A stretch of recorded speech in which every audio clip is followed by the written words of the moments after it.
ಶ್ರೀ ಶನಿ ಮಹಾತ್ಮೆ. ಅಷ್ಟಮಿ ಶನಿ ಪರಿಹಾರಗಳು. 7 ಶನಿ ಎಂದರೆ ಹಿಡಿತ ದಿನದಿಂದ 7 ವರ್ಷಗಳ ಕಾಲ ರಾಶಿಯಲ್ಲಿ ಸಂಚರಿಸುವುದು, ಮನಕ್ಲೇಶ, ವೃಥಾ ಖರ್ಚು, ಮನ ನೆಮ್ಮದಿ ಇಲ್ಲದಿರುವುದು ಇವೆಲ್ಲ ಆ ದಿನಗಳಲ್ಲಿ ಸಹಜ. ಆದರೆ ಅಷ್ಟಮಿ ಶನಿ ಎಂದರೆ ರಾಶಿಗೂ ಲಗ್ನಕ್ಕೂ 8ನೇ ಸ್ಥಾನದಲ್ಲಿ ಬಂದರೆ ಭಯಂಕರವಾದ ವಿಪತ್ತುಗಳು ಆರಂಭವಾಗುತ್ತದೆ. ಅಷ್ಟಮಿ ಶನಿ ಇರುವ ಅವಧಿಯಲ್ಲಿ 7.5, ಆದರೆ 7.5 ವರ್ಷಗಳಲ್ಲಿ 2.5 ಶನಿ ಕೊಡುವ ತೊಂದರೆಗಳು ಸರ್ವಸಾಧಾರಣವಾಗಿ ವ್ಯಕ್ತಿ ಹೊಂದುತ್ತಾನೆ. ಇದಕ್ಕೂ ಹಲವು ಪರಿಹಾರಗಳಿವೆ. ಇವನ್ನು ಮಾಡಿದರೆ ಎದುರಾಗುವ ವಿಪತ್ತುಗಳು ತಪ್ಪುತ್ತದೆ, ಆಯಸ್ಸು ಹೆಚ್ಚಾಗಿ ಬಾಳಿನಲ್ಲಿ ಸುಖವಿರುತ್ತದೆ. ಶನಿ ಬರುವುದು ಉಂಟು, ಕಾಲಕ್ಕೆ ಕ್ರಮೇಣ ಹೆಚ್ಚು ವಿಪತ್ಕಾರ. ಕುಟುಂಬದಲ್ಲಿ ಸ್ವಲ್ಪವೂ ನೆಮ್ಮದಿ ಇರುವುದಿಲ್ಲ. ಶನೀಶ್ವರನ ಕರುಣೆ ಕೃಪೆ ತುಂಬಾ ಅಗತ್ಯ. ಪರಿಹಾರಗಳು. ದಿನವೂ ಆಹಾರ ಸೇವಿಸುವ ಮೊದಲು ಕಾಗೆಗಳಿಗೆ ಅನ್ನವಿಟ್ಟು ಅವು ತಿಂದನ್ನು ಬಳಿಕ ನೀವು ಪೂಜಾಗೃಹಕ್ಕೆ ಬಂದು ದೀಪ ಹೊತ್ತಿಸಿ ಶನಿ ಅಷ್ಟೋತ್ತರ ನಾಮಾವಳಿ, ಶಿವನ ಹೆಸರನ್ನು ಹೇಳಿ ಊಟ ಮಾಡಬೇಕು. ಶನಿವಾರ ಇಬ್ಬರು ಬಡವರಿಗೆ ಅನ್ನವಿಟ್ಟು ಯಾವುದಾದರೂ ಒಂದು ವಸ್ತ್ರದಾನ ಮಾಡಬೇಕು. ಎಳ್ಳು ದೀಪ ಹಚ್ಚಬೇಕು. ತಾನು ಗಳಿಸಿದ ಹಣದಿಂದಲೇ ತಿರುನಳ್ಳಾರು ಎಂಬ ಊರಿಗೆ ಹೋಗಿ ಅಲ್ಲಿ ಒಂದು ರಾತ್ರಿ ತಂಗಿ ಶನೀಶ್ವರನನ್ನು ಪೂಜಿಸಬೇಕು. ಕಾಲ ಉಂಟಾದಾಗ 8 ಮಂದಿಗೆ ಅನ್ನದಾನ ಮಾಡಿ 8 ಶನಿವಾರ ಕಾಲ ಮಾಡಬೇಕು. ಇಂಥ ಹಲವು ಪರಿಹಾರ ಕ್ರಮಗಳು ಶನಿಯ ಕೃಪೆಯನ್ನು ಸಂಪಾದಿಸುತ್ತದೆ. 7.5 ಶನಿ ಪರಿಹಾರಗಳು. 7.5 ಶನಿ ಪೀಡಿತರಾದವರು 7.5 ವರ್ಷ ಮಾಡಬೇಕಾದ ಪರಿಹಾರ ಕಾರ್ಯಗಳೆಂದರೆ: ಶನಿವಾರ ಶನೀಶ್ವರನಿಗೆ ಎಳ್ಳು ಎಣ್ಣೆ ದೀಪಗಳೆರಡನ್ನೂ ಹಚ್ಚಿ ಅಷ್ಟೋತ್ತರ ಅರ್ಚನೆ ಮಾಡಬೇಕು. ಶನಿದೇವನ ಕರುಣೆ ಸಂಪಾದಿಸಲು ಶನಿವಾರದಂದು 1 ಹೊತ್ತು ವ್ರತವಿದ್ದು ಶಿವನಿಗೆ ನಮಸ್ಕರಿಸಿ ಶಿವಾಷ್ಟೋತ್ತರ ನಾಮಾವಳಿ ಬಿಲ್ವಾರ್ಚನೆ ಮಾಡಿ ದೀಪವಿಡಬೇಕು. ಶಿವನಿಗೆ ಹಾಲಿನ ಅಭಿಷೇಕ ಮಾಡಿದಲ್ಲಿ ಶನಿ ಭಗವಾನನು ನೀಡುವ ಕಷ್ಟಗಳು ತಪ್ಪುತ್ತದೆ. ತಿರುನಳ್ಳಾರು ಕ್ಷೇತ್ರಕ್ಕೆ ಹೋಗಿ 8 ಬಡವರಿಗೆ ಕರಿವಸ್ತ್ರ ದಾನ ಮಾಡಬೇಕು. 18 ಮಂದಿಗೆ ಎಣ್ಣೆ ಸ್ನಾನ ಮಾಡಿಸಿ ಶನಿವಾರ ದಾನ ಧರ್ಮ ಮಾಡುವುದು ಉತ್ತಮ. ಆಂಜನೇಯನಿಗೆ ಶನಿವಾರ ತುಳಸಿ ಮಾಲೆ ಹಾಕಿ ತುಪ್ಪದ ದೀಪ ಹಚ್ಚಿ 27 ಬಾರಿ ಪ್ರದಕ್ಷಿಣೆ ಬಂದು 7.5 ಶನಿಯಿಂದ ಪಾರಾಗಬಹುದೆನ್ನುತ್ತಾರೆ. ಶನಿವಾರದಂದು ಸಮುದ್ರ ಸ್ನಾನ ಮಾಡಿ ಶನೀಶ್ವರ ದೇವಸ್ಥಾನದ ನವಗ್ರಹ ಸನ್ನಿಧಿಗೆ ಬಂದು 18 ಲಿಂಬೆಹಣ್ಣು ಬಟ್ಟಲಿನಲ್ಲಿ ಎಣ್ಣೆ ದೀಪವನ್ನು 9 ನವಗ್ರಹಗಳಿಗೆ ಹಚ್ಚಿ ನವಗ್ರಹಗಳಿಗೆ 27 ಅಥವಾ 54 ಬಾರಿ ಪ್ರದಕ್ಷಿಣೆ ಬರಬೇಕು. ಶನಿವಾರದಂದು ಆಂಜನೇಯನನ್ನು ಹಾಡಿ ಹೊಗಳುವ ಸುಂದರಕಾಂಡ್ ರಾಮಾಯಣದ ಒಂದು ಭಾಗವನ್ನು ಮನೆಯಲ್ಲಿ ಪಾರಾಯಣ ಮಾಡುತ್ತಾ ಬಂದರೆ 7.5 ಶನಿ ಕಾಟ ಇರುವಾಗಲೇ ಪರಿಹಾರ ಪಡೆಯಬಹುದು. ತಿಂಗಳಿಗೆ 4 ದೇವಾಲಯಗಳಿಗೆ ಹೋಗಿ ಆ ದೇವಾಲಯಗಳಲ್ಲಿ ನವಗ್ರಹಗಳನ್ನು 8 ಬಾರಿ ಸುತ್ತಿ 9 ವಿನಾಯಕರನ್ನು ದರ್ಶಿಸಿ ಕರ್ಪೂರ ದೀಪ ಎತ್ತಿ ಬಂದರೆ 7.5 ಶನಿ ವಿಪತ್ತುಗಳಿಂದ ಪಾರಾಗಬಹುದು. ತಿರುನಳ್ಳಾರು. ಭಾರತದಲ್ಲಿ ಹಲವೆಡೆಗಳಲ್ಲಿ ಶ್ರೀ ಶನಿದೇವರಿಗೆ ಹಲವು ಗುಡಿಗಳಿವೆ. ಶನಿದೇವರ ಪೂಜೆ ಅರ್ಚನೆಗಳು ನಡೆಯುತ್ತವೆ. ತಮಿಳುನಾಡಿನಲ್ಲಿ ತಿರುನಳ್ಳಾರು ಎಂಬಲ್ಲಿ ಶನಿ ಅನುಗ್ರಹದ ಮೂರ್ತಿ ಇದೆ. ಇಲ್ಲಿ ಶನಿದೇವರಿಗೆ ಪ್ರತ್ಯೇಕವಾಗಿ ಅಷ್ಟೋತ್ತರ ಸಹಸ್ರನಾಮ ಅರ್ಚನೆಗಳಿವೆ. ವಿಷ್ಣು, ಬ್ರಹ್ಮ, ಇಂದ್ರ, ದಿಕ್ಪಾಲಕರು, ಅಗಸ್ತ್ಯ, ಅರ್ಜುನ, ನಳ ಮಹಾರಾಜ ಮೊದಲಾದವರು ಈ ಶ್ರೀ ಕ್ಷೇತ್ರದಲ್ಲಿ ಶನಿದೇವರನ್ನು ಪೂಜಿಸಿ ಕೃತಾರ್ಥರಾದರು. ಈ ಸ್ಥಳದಲ್ಲಿ ಮುಖ್ಯ ದೇವರು ಶನಿ ಭಗವಂತ ಆಗಿದ್ದಾನೆ. ಕಾರೇಕಾಕಲ್ ಕುಂಭಕೋಣ ಮಾರ್ಗದಲ್ಲಿ ಕಾರೇಕಾಲಿನಲ್ಲಿಂದ 5 ಕಿಲೋಮೀಟರ್ ದೂರದಲ್ಲಿರುವ ತಿರುನಳ್ಳಾರು ಪುಣ್ಯಕ್ಷೇತ್ರವಿದೆ. ಇದು ಶಿವಸ್ಥಳವಾದರೂ ಇಲ್ಲಿರುವ ಶನಿ ಭಗವಾನನಿಗೆ ಸನ್ನಿಧಿ ಬಹು ಪ್ರಸಿದ್ಧಿಯನ್ನು ಹೊಂದಿದೆ. ಶನಿ ಸಂಕ್ರಾಂತಿಗೆ ಇಲ್ಲಿ ಬರುವ ಜನರಿಗೆ ಲೆಕ್ಕವಿಲ್ಲ. ನಳನ ಬೆನ್ನಟ್ಟಿ ಬಂದ ಶನಿ ಇಲ್ಲಿ ಉಳಿದುದರಿಂದ ಶನಿ ಸನ್ನಿಧಿ ವಿಶೇಷವಾಗಿ ತಿಳಿಸಲಾಗಿದೆ. ಶನಿ ಸನ್ನಿಧಿ. ಆಲಯದಲ್ಲಿ ಶನಿಯ ಮುಂದೆ ಮಕರ ಕುಂಭ ರಾಶಿಗಳಿವೆ. ಮಕರ ಕುಂಭ ರಾಶಿಗೆ ಅಧಿಪತಿ ಶನಿದೇವರು. ಶನಿಗೆ ಚಿನ್ನದಲ್ಲಿ ಮಾಡಿದ ಕಾಗೆಯ ವಾಹನವಿದೆ. ಶನಿ ದೋಷವಿರುವವರು ತುಪ್ಪದ ದೀಪವನ್ನು ಕೊಟ್ಟು ಪ್ರಾರ್ಥನೆ ಸಲ್ಲಿಸುವುದರಿಂದ ಇಲ್ಲಿನ ವಿಶೇಷತೆ. ಮುಂದಿನ ಅಂಬಿಕೆ ಸನ್ನಿಧಿ ಇದೆ. ನಳ ಮಹಾರಾಜ ನಿರ್ಮಿಸಿದ ತೀರ್ಥವೇ ನಳತೀರ್ಥ. ಇಲ್ಲಿ ನವಗ್ರಹಗಳಿಗೂ ಸಹ ಪ್ರತ್ಯೇಕ ಬಾವಿಗಳಿವೆ. ನವಗ್ರಹ ಸನ್ನಿಧಿ ಇಲ್ಲ ಇಲ್ಲಿ. ಅಂದರೆ ತಿರುನಳ್ಳಾರಿನಲ್ಲಿ ಶನಿಗೆ ಮಂದನ್ ಎಂದು ಸಹ ಕರೆಯುತ್ತಾರೆ.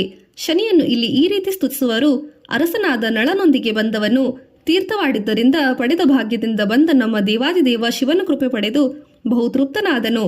ಗರ್ಭಗೃಹ ಹೊಕ್ಕಂತೆ ಆಲಯವನ್ನು ಹೊಕ್ಕು ಜ್ಯೋತಿವರ್ಣವಾಗಿ ಕನಕ ವರ್ಣ ಖರ್ಚು ವಜ್ರ ಖಚಿತನಾಗಿ ಶ್ರೀ ದ್ವಾರದಿಂದ ಎಡದಿಂದ ಮಂದನ್ ಎಂಬ ಪಡೆದ ಹೆಸರು ಪಡೆದ ಶನಿದೇವರು 2 ಪಾದಕಮಲಗಳಿಗೆ ಚಿತ್ತವಿಡೋಣ ಎಂದು ಕರೆಯುತ್ತಾರೆ. ಹೀಗಾಗಿ ತಿರುನಳ್ಳಾರ್ ಕ್ಷೇತ್ರದಲ್ಲಿ ಶನಿದೇವರಿಗೆ ಮಂದನ್ ಎಂಬ ಹೆಸರು ಬಂದಿದೆ. ಶನಿ ಮಹಾರಾಜನು ರಾಜ ವಿಕ್ರಮನಿಗೆ ತಾನು ಇದುವರೆಗೂ ಯಾರಿಗೆ ಏನೇನು ಕಷ್ಟಗಳನ್ನು ಕೊಟ್ಟಿರುವೆನೆಂದು ಸವಿಸ್ತಾರವಾಗಿ ಸವಿವರವಾಗಿ ಹೇಳಿದನು. ಆಗ ರಾಜ ವಿಕ್ರಮನು ಶನಿಯ ಚರಣಗಳನ್ನು ಹಿಡಿದು, ಪರಮಾತ್ಮ ಶನಿದೇವ, ನಾನು ನಿನ್ನ ಮಹಿಮೆಯನ್ನು ಕೇಳಿ ಧನ್ಯನಾದೆ. ನಾನು ನಿನಗೆ ಶರಣಾಗಿದ್ದೇನೆ. ಮತ್ತೊಮ್ಮೆ ನಿನ್ನಲ್ಲಿ ನನ್ನ ಬೇಡಿಕೆ ಇಷ್ಟೇ: ಸಾಮಾನ್ಯರಾದವರಿಗೆ ದಯಮಾಡಿ ಇಂಥ ಕಷ್ಟಗಳನ್ನು ಕೊಡಬೇಡವಪ್ಪ. ನನ್ನವರು ಇಂತಹ ಕಷ್ಟಗಳನ್ನು ತಡೆಯುವರೆ ಈ ವರವನ್ನು ಕೊಟ್ಟು ಕಾಪಾಡು ಎಂದು ಬೇಡಿಕೊಂಡನು. ಆಗ ಶನಿರಾಯನು, ವಿಕ್ರಮ, ಧನ್ಯನಾದೆ ನೀನು. ನಿನ್ನ ಸತ್ಯಕ್ಕೆ ಸಮವಿಲ್ಲ. ನಿನ್ನಲ್ಲಿ ದಯೆ ಇದೆ. ನೀನು ಹರಿನಾಮ ಸ್ಮರಣೆ ಮಾಡುತ್ತಾ 100 ಕಾಲ ಚೆನ್ನಾಗಿರಪ್ಪ. ನೀನು ಬೇಡಿದ ವರವನ್ನು ದಯಪಾಲಿಸಿದ್ದೇನೆ. ಇನ್ನು ವಿಕ್ರಮನೇ ಕೇಳು ಎಂದನು. ಅತ್ಯಂತ ಪ್ರೀತಿಯಿಂದ ಯಾರು ನಿನ್ನ ಚರಿತ್ರೆಯನ್ನು ಓದುವರೋ ಹೇಳುವರೋ ಅವರ ಇಷ್ಟಾರ್ಥಗಳನ್ನು ನೆರವೇರಿಸುತ್ತೇನೆ, ಕಷ್ಟಗಳನ್ನು ಪರಿಹರಿಸುತ್ತೇನೆ. ನಿಷ್ಠೆಯಿಂದ ನನ್ನನ್ನು ಭಜಿಸುವವರಿಗೆ ನಾನು 12 ರಾಶಿಯಲ್ಲಿದ್ದರೂ ವಾಸಿಸದೆ ಬಿಟ್ಟು ಹೋಗುವೆನು. ಇದು ಸತ್ಯ.